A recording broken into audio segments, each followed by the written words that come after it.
नमस्कार दोस्तों, स्वागत है आपका हमारे YouTube चैनल में, जहां हम देते हैं आपको और फील्ड से जुड़ी बेस्ट इन्फॉर्मेशन। दोस्तों, जैसा कि आप जानते हैं, इंडियन एविडेंस एक्ट से जुड़े महत्वपूर्ण प्रश्न सभी जुडिशरी एग्जाम के पॉइंट ऑफ व्यू से बहुत ज़्यादा महत्वपूर्ण होते हैं।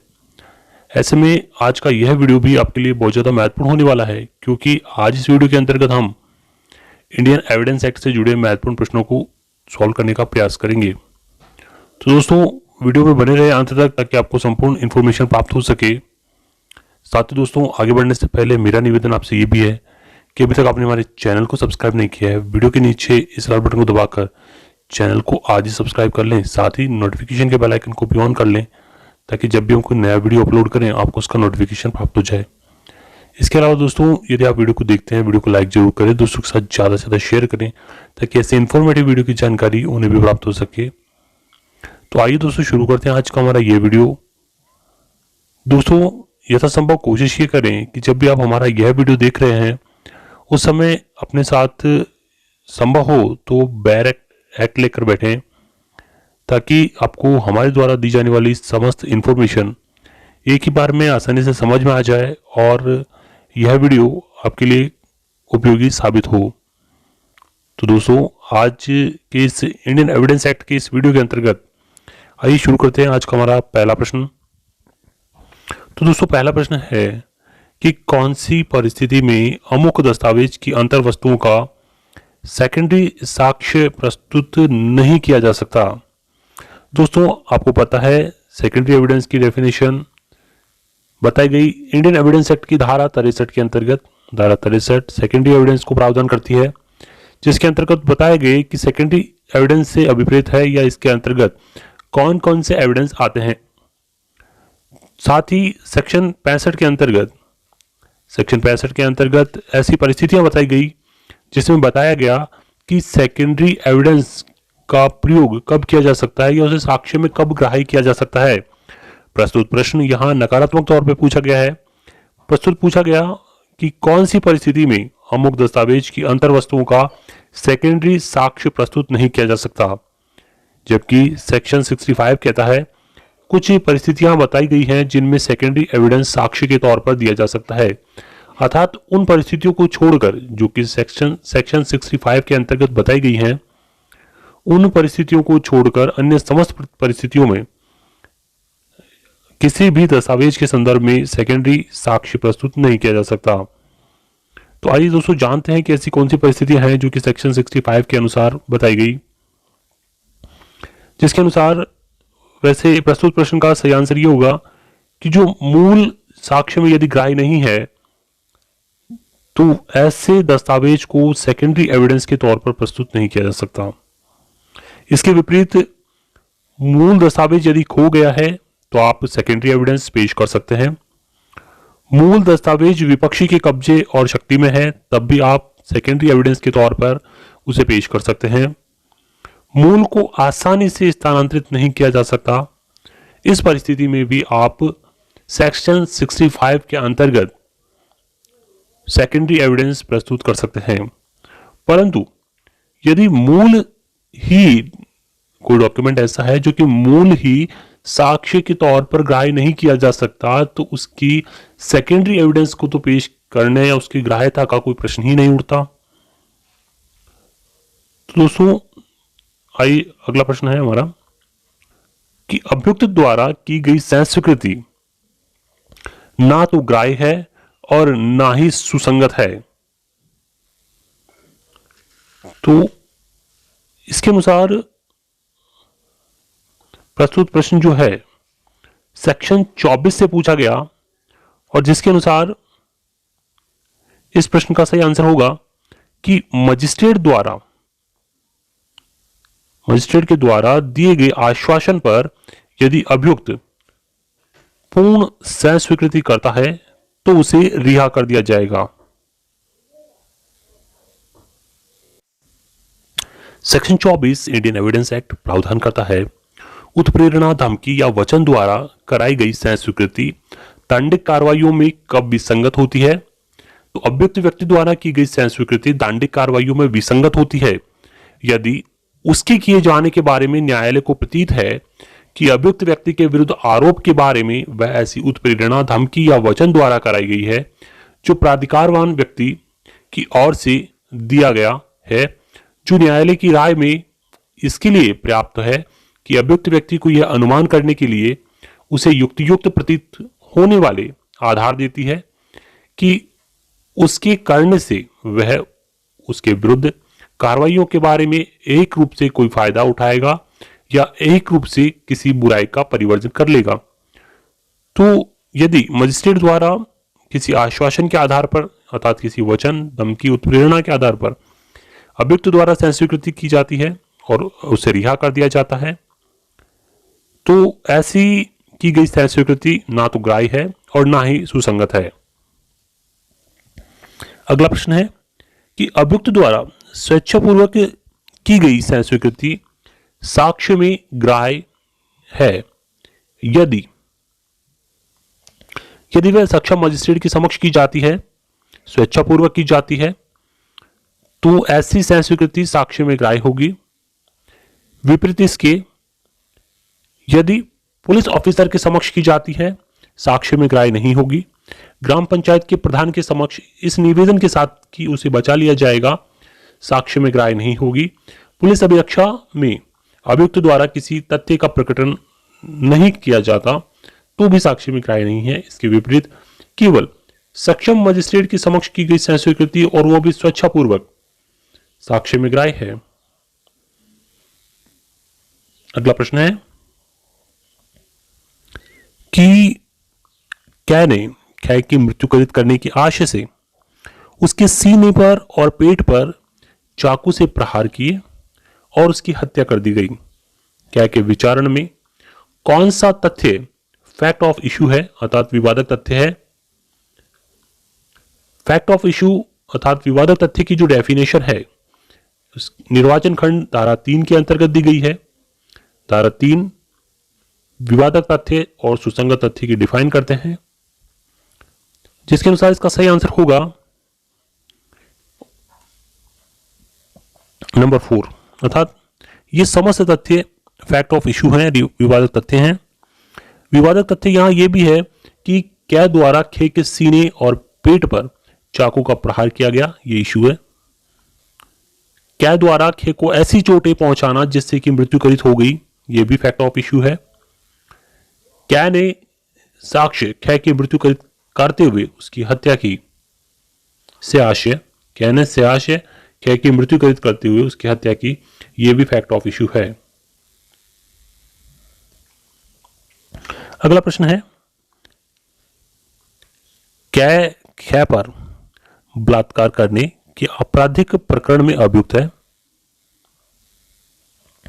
इस आशय से कि साक्ष्य की कै ने खे के साथ आरोप के पश्चात उससे विवाह करने का प्रस्ताव रखा था।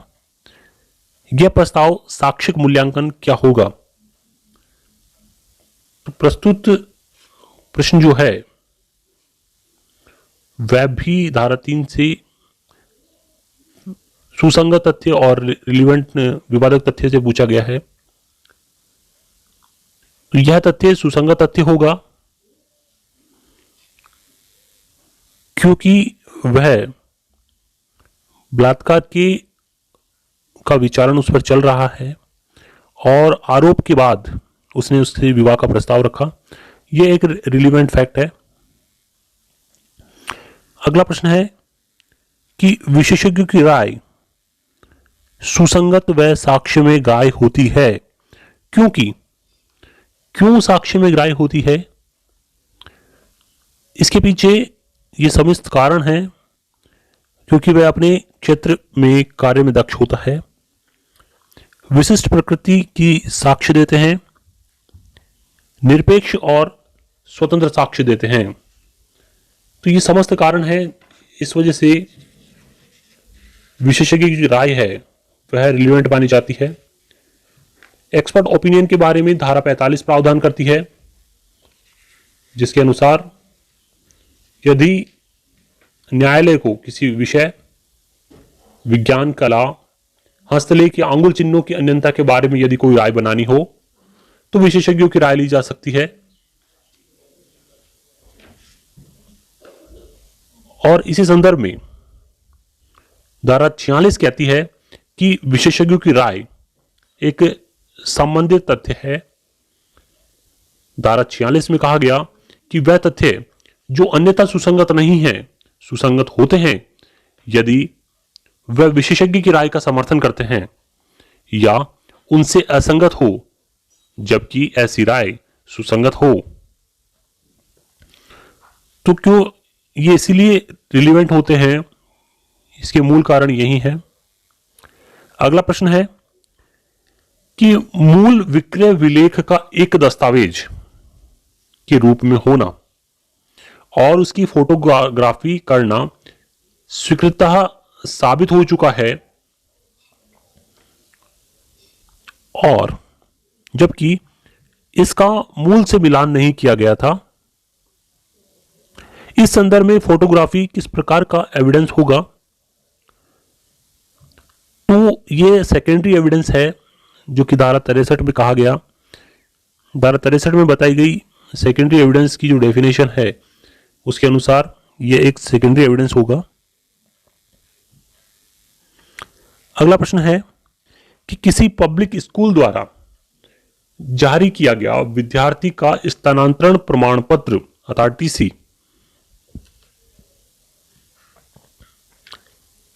उसके जन्म की तारीख को साबित करने के लिए न्यायालय में पेश किया जाता है, तो वह प्रमाण पत्र साक्ष्य में ग्राह्य है। इंडियन एविडेंस एक्ट की कौन सी धारा इस संबंध में प्रावधान करती है? तो धारा 35 इस संदर्भ में प्रावधान करती है, जिसके अंतर्गत कहा गया कर्तव्य पालन में की गई लोक अभिलेख की प्रविष्टियों की सुसंगतता के बारे में धारा 35 प्रावधान करती है, और जिसमें यह भी कहा गया कि किसी लोक या राजकीय पुस्तक में या किसी रजिस्टर में या अभिलेख में या किसी इलेक्ट्रॉनिक अभिलेख में की गई प्रविष्टियां किसी विवादक या सुसंगत तथ्य का कथन करती हैं।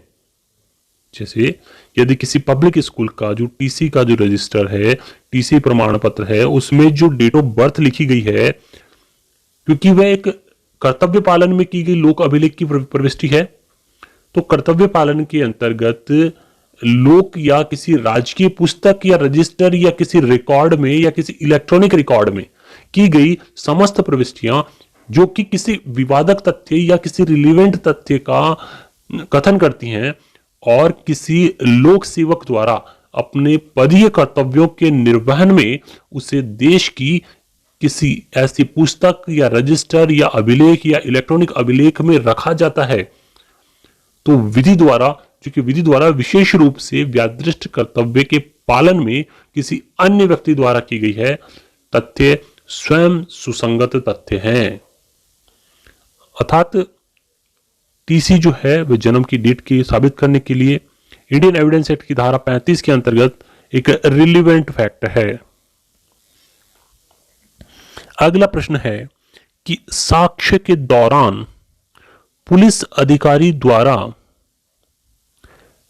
आधिकारिक प्रयोग पुलिस डायरी का साक्ष्य के दौरान पुलिस डायरी का आधिकारिक प्रयोग कौन कर सकता है? तो इसे तैयार करने वाला पुलिस अधिकारी इसका प्रयोग कर सकता है। प्रस्तुत प्रश्न पूछा गया धारा 159 से। धारा 159 प्रावधान करती है रिफ्रेश ऑफ मेमोरी अर्थात स्मृति ताजा करना। बहुत इंपॉर्टेंट सेक्शन 159। सेक्शन 159 स्मृति ताजा करने के संदर्भ में प्रावधान करता है, जिसमें कहा गया कि कोई भी साक्षी जबकि वह परीक्षा के अधीन है, अर्थात उसका एग्जामिनेशन चल रहा है, स्मृति ताजा करना, उसका एग्जामिनेशन चल रहा है, किसी ऐसे लेख को देखकर जो कि स्वयं उसने उस संव्यवहार के समय जिसके संबंध में उससे प्रश्न किया गया था या प्रश्न किया जा रहा है, तो इतने शीघ्र पश्चात बनाया गया है कि न्यायालय उससे संभाव्य समझता हो कि उस समव्यवहार या वह समव्यवहार उस समय उसकी स्मृति को में ताजा था, अपनी स्मृति को ताजा कर सकेगा। साक्षी उपयुक्त प्रकार से किसी लेख को भी देख सकेगा जो किसी अन्य व्यक्ति द्वारा तैयार किया गया है और उस साक्षी द्वारा उपयुक्त समय के भीतर पढ़ा गया हो, यदि वह उस लेख का उस समय जबकि उसने उसे पढ़ा था सही होना जानता था। तो स्मृति ताजा करने के लिए दस्तावेज की प्रतिलिपि का उपयोग भी वह कर सकता है। जब कभी कोई साक्षी अपनी स्मृति किसी दस्तावेज को देखने से ताजा कर सकता है, तब वह न्यायालय की अनुज्ञा से ऐसी दस्तावेज की प्रतिलिपि को देख सकता है। इसका एक परंतु है, परंतु यह तब जबकि न्यायालय को समाधान हो जाए कि मूल को पेश न करने के लिए पर्याप्त कारण है। यदि आप मूल को पेश नहीं कर रहे हैं और अपनी स्मृति ताजा करना चाह रहे हैं, तो आप उसकी प्रतिलिपि को भी देखकर स्मृति ताजा कर सकते हैं, बशर्ते न्यायालय की अनुमति से आपको ऐसा करना होगा। विशेषज्ञ अपनी स्मृति वृत्तिक पुस्तिकाओं को देखकर ताजा कर सकता है।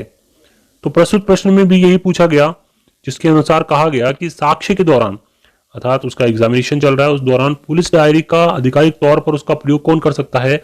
तो इसे तैयार करने वाला व्यक्ति ही इसे स्मृति ताजा कर सकता है। स्मृति ताजा करने के संदर्भ में प्रावधान करता है ये सेक्शन 159।